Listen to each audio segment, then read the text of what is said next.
Hello everyone, welcome back to the channel. Hope you are doing well and fine, and in today's video I'll be showing you how to log in Oman or your bank online banking, create an account. So without wasting any time, let's just jump right on the video and make sure to watch this video till the end and follow the steps as well.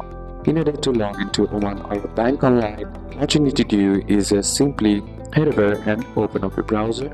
Then on the search bar, type in Oman or online banking. Then once the search user loads, simply tap on the first link that is shown to you, which is the Oman or bank. And once you're inside here, what you need to do is simply select online banking, and from online banking select personal banking or preferred banking that applies to you. Then once you tap on it, you'll be prompted to the login portal of the Oman or bank, and here what you need to do is just simply enter in your user ID, then enter in your password. Then once that's done, simply tap on login and a one-time password will be sent to your registered mobile number. Then simply enter the OTP correctly, and after OTP verification, your OTP bank online banking dashboard will open and you can now check balance, transfer money, pay utility bills, view account statements and manage card. In order to create an Oman bank online banking registration, all you gotta do now is simply tap on register now on the bottom of the login bar. Then before you start,